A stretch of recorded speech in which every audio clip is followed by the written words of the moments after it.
Happy New Year, tech leaders! I'm Palombini, a fractional CHRO and tech leadership expert, and this is my podcast, Tech Minds Insights. My mission is to help tech companies with data driven people management, leadership development, and emotional intelligence. In this show, I interview tech leaders and consultants working in the tech space to provide with real world insights into the challenges of leadership. If you want to be part of the show or want me to ask questions for my guests, just send me an email or a DM on LinkedIn. And today, my guest is Kevin Howren. Kevin is a Chief Product and Technology Officer renowned for exceptional leadership, expert problem solving, and driving technology excellence. Welcome to my show, Kevin. Thank you so much, Carol. I'm super excited to be here. I'm super excited to spend a little time discussing some interesting topics. Yes, then so that our audience understands, we met through LinkedIn, and I was really engaging with Kevin posts and his comments. So I figured that your view on leadership really strikes me as being super different. But before we go into the leadership issues, I would like you to introduce yourself a little better, explain to us what you do and how you got there.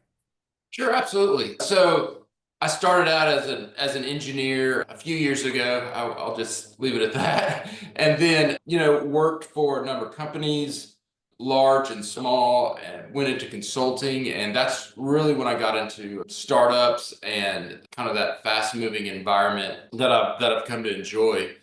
During that time, I was fortunate to be a part of a number of large exits and gained a lot of experience and slowly worked my way up and ultimately landed at Impact. And there, as you said, I'm Chief Product and Technology Officer. I wear a lot of hats in that. I oversee a number of the teams there. So it's exciting. It's fast moving, and I've really enjoyed my time there. I'm about to move into an advisor role, so it'll be a new stage for me there. But that's exciting because there's exciting things happening. So yeah, that's the short of my storied history. Oh, that's amazing. And why did you choose, did you choose to work with startups? How did that happen in your life? No, absolutely. So that's a great question. When I was in the middle of consulting, I was independent. And I was actually working at a number of larger, Fortune 50 companies. And so obviously that's a totally different dynamic. You're in this large mixed hierarchy of different sub companies, and I had an engagement that ended at one of those organizations, and I don't even remember how I made the connection, got called upon to actually, it was my first director level role to be a director at a educational startup. That was a totally eye-opening experience for me because not only was it a new, level of responsibility for me, but it was a totally different kind of environment. In that, for those who've been in startups, you end up getting your hands into everything. So it was much more fast-paced. It was more about the work. Hey, what can we get done? This is the goal.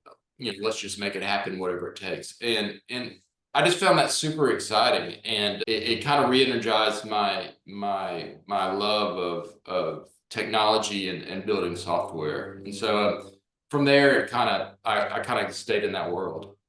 That's it. What interests me here a lot is how you made this decision. Because usually tech leaders, they are very risk averse, and you were on a big company, you had a structure, you had path, so you could move to a different corporation, and you decided to move to a startup. So what was the thing that made you decide? Was it because you're going to move into to be a director, or was it something else? At the time, it just, it didn't even occur to me because I was, I have to think back. I was probably just thinking, oh, I'll try this. I've never done it before. It sounds kind of exciting. Yeah, I think it was the excitement of trying something new, and obviously the opportunity to get a new role. And then when I got in there, like I said, it was the fast pace, the let's get it done attitude, less bureaucracy, and those types of environments, you tend to get really tight with the people. Not that that can't happen at larger orgs with your teams, but you're working very closely and you're very much dependent on each other to get things done. And I enjoyed that. Not that every startup has healthy relationships, but you really need them in that kind of environment, else things just don't happen. And so I really enjoyed that. Yeah, it was just a totally new thing to me, and it got rid of a lot of the things I didn't like about my day to day, and brought in a whole new color to the work. And it's interesting how you mentioned that it's the challenge then that so I usually like to, when we are talking about decision making, to understand what were in opposition for this decision. So we had structure on one side, and the other side you had challenge, and you picked challenge as the way to go, and that in that moment in your career. And what I like to see about this is that when people they have like this gut feeling that's going to be good for them, but you didn't have this all planned out. Because in my case, I was going through companies, and I had a really structured plan. So I decided to go to small. I was in a bigger company, and I decided to make this leap into a smaller company to have the opportunity to be head of HR. So I wanted to make this, and I knew that at a larger corporation, this would take much more time to happen. So I had a really structured plan to doing that. And in your case, it seems like more of something that was more alluring at that time, like something that called you. Absolutely. So, I mean, I don't want to get off too in the weeds here, but you brought up something super important. First of all, I'm not saying my path is the path for everybody. There's folks who want to go to work at a massive corporation and work their way up and retire there, 40 years later or whatever, and more power to them. That's great. That's what makes the world go round. We have all different types. But you hit on something interesting, and that was the challenge. And I think this is where I don't want to take us off subject, but this is something that I think that is interesting. I think engineers can make great leaders because they enjoy solving problems. And that is one of the things that I enjoyed about it. Because you had something different every day to solve. And so that engineer in me enjoyed that. And even to this day, I don't code anymore. I obviously stay up on all the latest stuff, but it's the problem solving it's the people and the problem solving. Those are the two things. And I think during that time, those two, I probably didn't realize it at the time, but those are the two things that kind of, lit me up, and like, oh, this is interesting. Yes, so you're assessing it now, looking back at Absolutely. yeah. But Absolutely. imagine if you knew that already, like these are the main priorities for me right now. Right. How easy would it be to make decisions, right? And Oh, that's totally. and that's what I'm always advocating. If you have more emotional intelligence and also a framework where you can make decision and assess decision based on who you are and your desires, things are easier. Most of the people that I know, they are just picking from choices that have been given to them. So instead of, okay, I want to be more connected to engineering. So that's a very common problem most of my C-level clients have. When you move up the ladder, you actually move sometimes away from the tech part, the part that you love, and they complain about this very much. But instead of going after the opportunities that they think are going to be beneficial to them, they're going to lead to them, they're always in a reactive position of just choosing between what's offered to them instead of going after something that they want. So it's like this. So I don't want this job anymore. I'm going to put up my CV that I'm open for something, and then I'm going to pick from the companies that reach out to me. So when you do that, you are letting someone else decide for your career, and sometimes you end up in a place that you this is a very common question. I don't know how I got here, but I don't like it. Yeah, no, absolutely. And again, I'm not saying my path is for everybody because yes, problem solving, and I think that's why engineers can make great leaders, but there's a whole different realm of skills and challenges that aren't for everybody. Like you're saying, you get away from a lot of that tech, and you deal with a whole world of new problems. I happen to really enjoy those those problems and issues, and I love doing that. And that's not for everybody, but I totally agree with what you're saying. I don't know if it's a path to least resistance thing for people, or I don't know. You probably have better experience with that than I do. It's I think it's a mindset thing. When I Mhm. ask people about this, they are usually like they don't have an answer. So why are you not looking after the company that you want to work for that actually aligns with what you want? And they have never thought about it. It's like this Mhm. old mindset of job application and this dynamic in the market that makes you believe that you are the reactive end of the relationship. But going back a little bit to the problem solving, it seems that you could make you could use the same skill of problem solving that you use in coding and more technical work to a different kind of problem solving that's still alluring to you. Can you tell us a little bit more about this type of problems that you're solving now? Absolutely, absolutely. At the end of the day, and I think this is more and more the case when, at least at the C level, you're you have a board and a CEO or whoever you report to that they not that they don't care necessarily, but at the end of the day, they're not interested in. They have their own worries, and they're not worried about all the nitty gritty of how things get done. They need results to move the work forward. And so you have a piece of the puzzle that you're going to have to put together.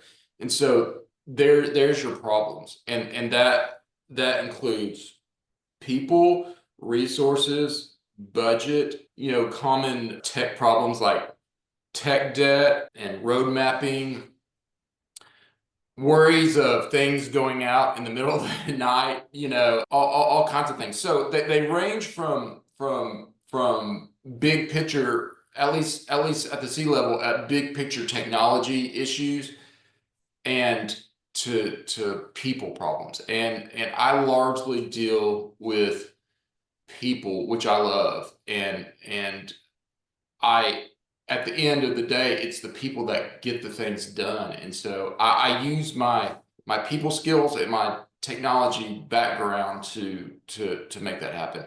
I often tell people when people ask what's the difference between the tech difference as you move up, and the easiest way that I see it is you need less and less tech skills and more tech experience. So if that makes sense.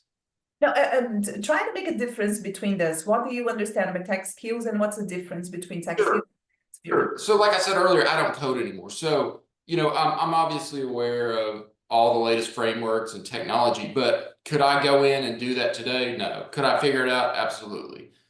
So that would be a skill. The experience is the amount of problems and situations you've been through. So, hey, all of a sudden, this data center is giving us this information, or they're saying they're having this power problem. How do we deal with that? When you've seen that three times in a row, in your life, you gain this experience of how to deal with it as well, hopefully at least the top leaders I've seen, it gives you perspective, and it gives you're allowed to provide calm and security to your group, because the last thing you want to do is show stress and freak out, because all that's going to do is make the problems worse. So all that comes from experience, all that comes from have seen have, seen things before in your past, and dealing with them. Not that they're the same every time, but and I don't want to say you get numb to problems, but you realize, hey, this is just something we're going to have to figure out. let's step back and get to it.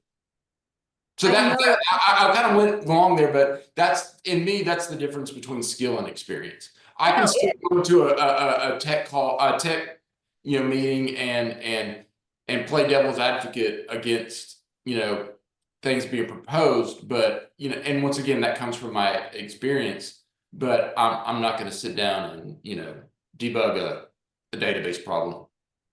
yes, and I think that one of the anxiety tech leaders have is not knowing everything. So burnout, in usually these cases, they come with this. They move up the ladder. They know they cannot be an expert in all technology there is, but they are still trying.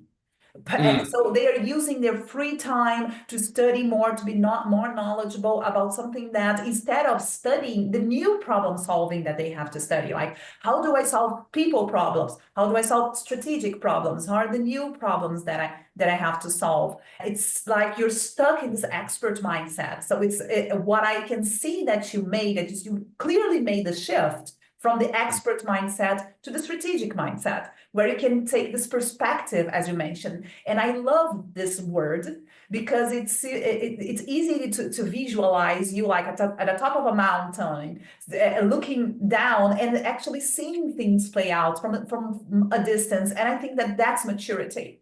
When we make this vertical development, when we move from mindset and perspective taking, then we gain this wise way of looking at things, calmer way of looking at things. It doesn't matter if it's a new problem. You've been through so many problems before that you just know we will go through this. You don't alarm your team anymore. But that's also a little bit connected with your view of leadership. And because I know a lot of people who got where you are now, and they still struggle with this. I think that they didn't accept the full scope of being a leader, and they have hard time letting go of the really needy tech stuff. So tell me a little bit about your view of leadership. What is your leadership mission? How do you think it should be? What are your priorities?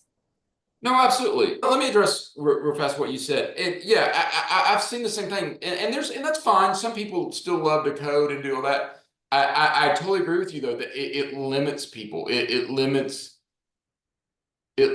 what you're able to do and your growth as a leader. Because if you're wanting to hang on to the tech, you're going to stay in a particular kind of organization, and that's fine. That might make you happy, but it's really going to limit what you're able to do. And there's all kinds of orgs, and they have all kinds of needs. So um, but yeah. So my view of leadership. This is how I see my day to day, and it's I don't want to say it's easy for me. I guess a better way of saying it is I enjoy it.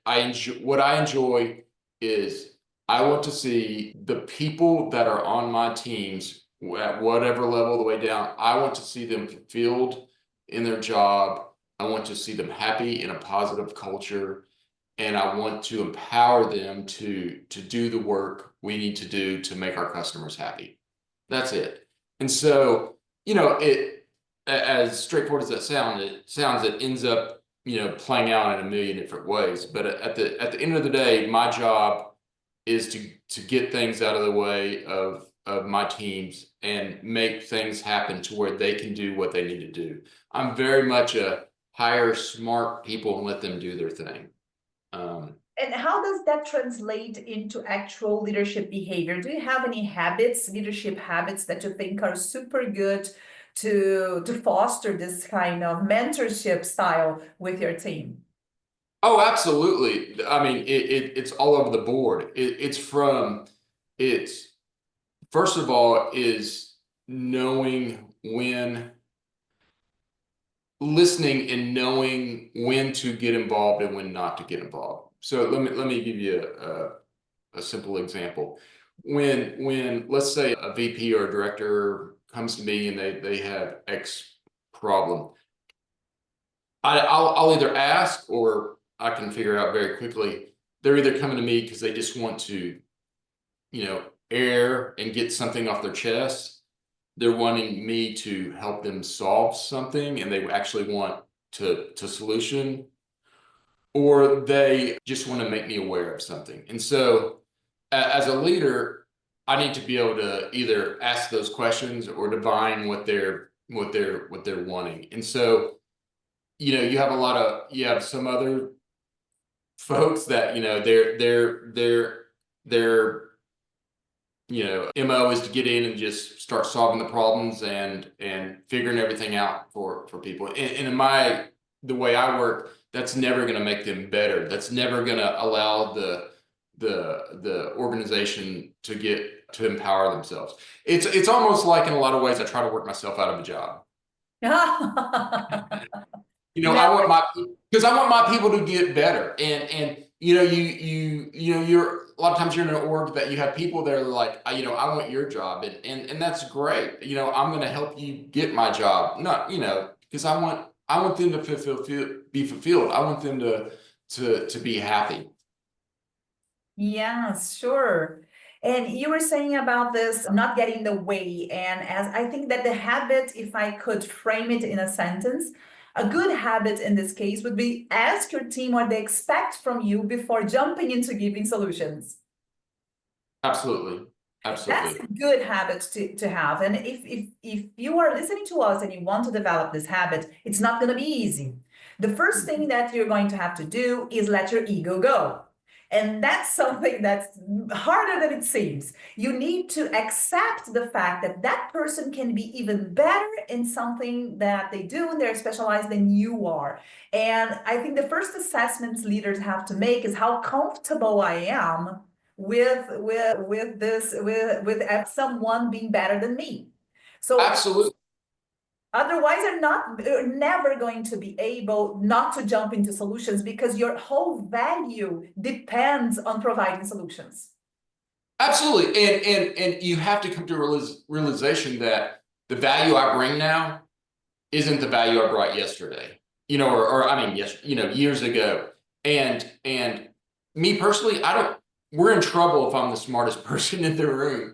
You have to be able to let go and realize that, hey, I've hired this person to do this job because they're good at it. Let them go be good at it. The solution, I don't have to have all the answers. And you're totally right. It's because it's a shift, because especially at the beginning, you start your career, your whole job is, as an engineer, is, hey, solve this, know the answer to this problem. I'm coming to you. My job is to solve it and give it back to you.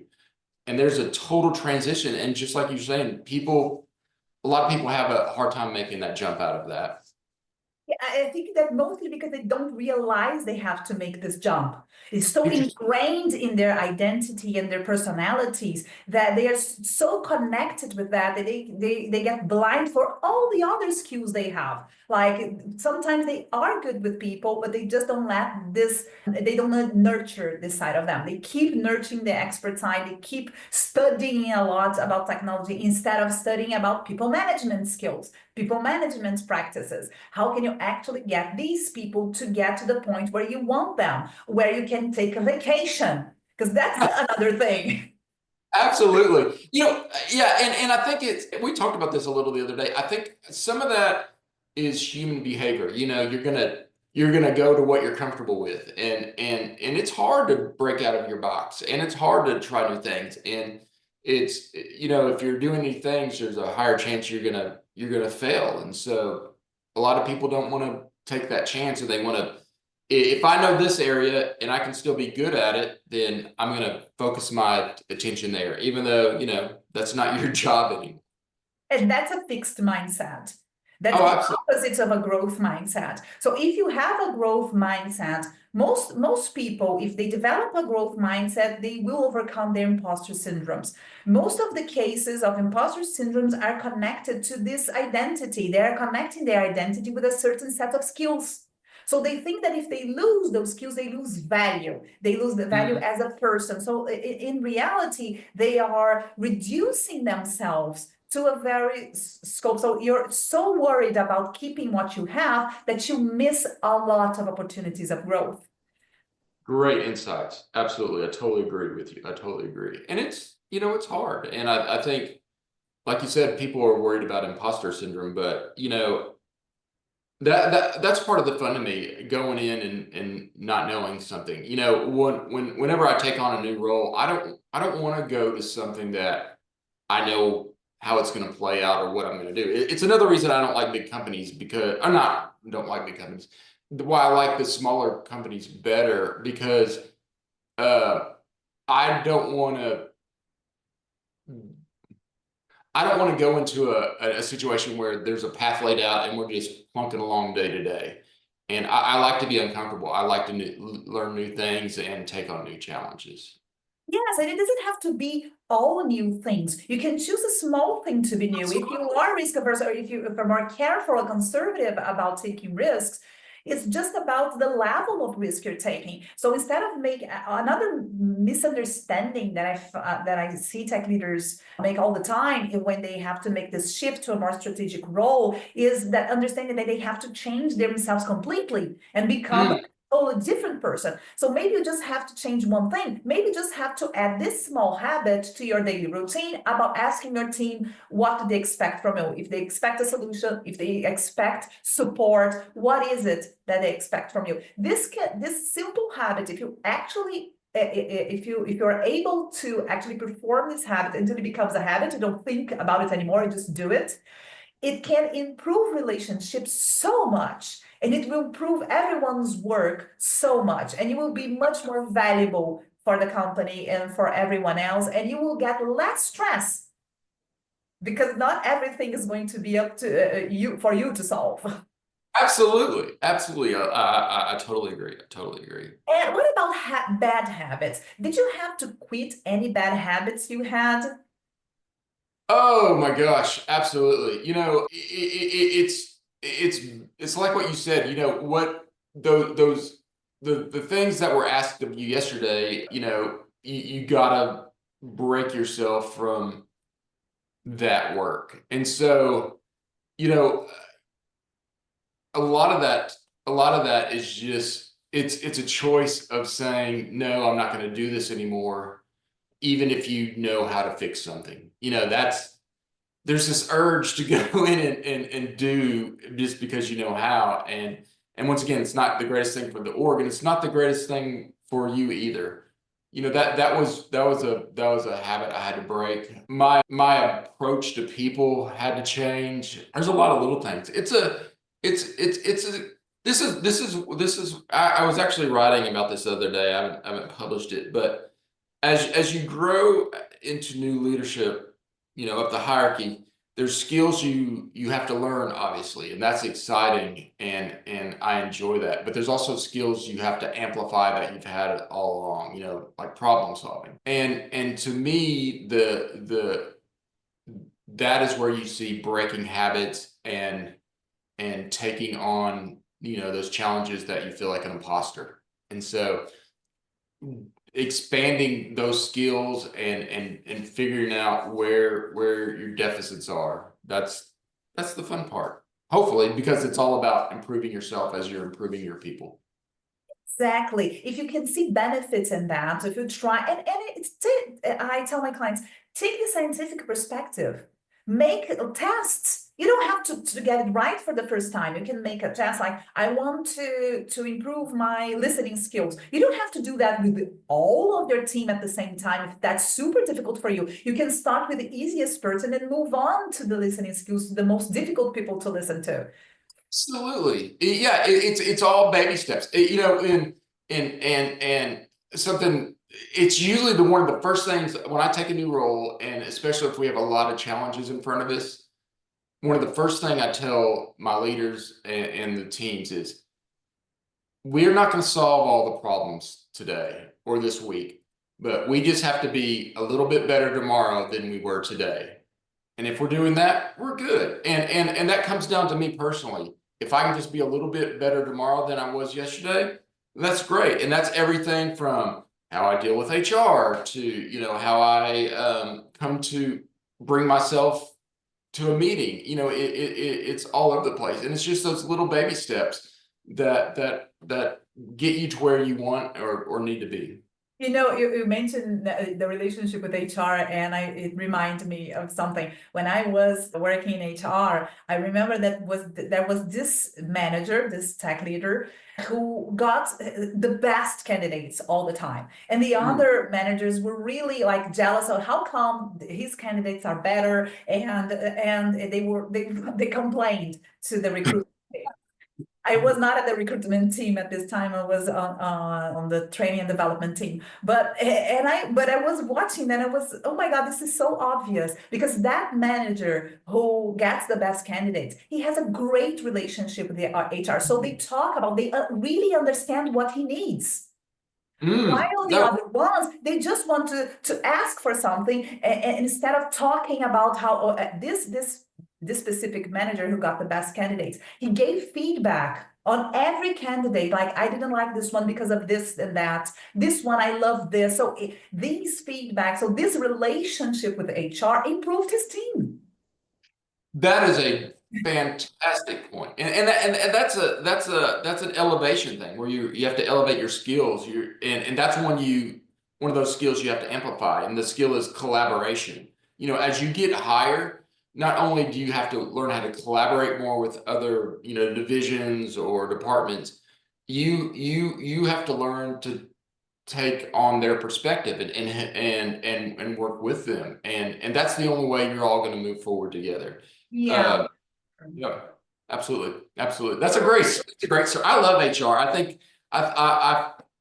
think it's an underrated asset to companies, and a lot of that is, I think, like you said, the leaders aren't interacting with HR, and maybe that's because, again, they're used to seeing HR as, hey, this is where I'm having trouble with my benefits or something, and it's just a transactional one-off thing, and you can't keep that mindset. Yeah, that's true. And if you just have conversations, you just have to go to talk to people. If you just have an honest conversation with HR about their services, they should, because the managers they are HR's clients. So Absolutely. as a client, you should go there, explain how you feel, what could be improved. And if you do that, I'm pretty sure that the recruitment process will improve for your team. I'm pretty sure of that.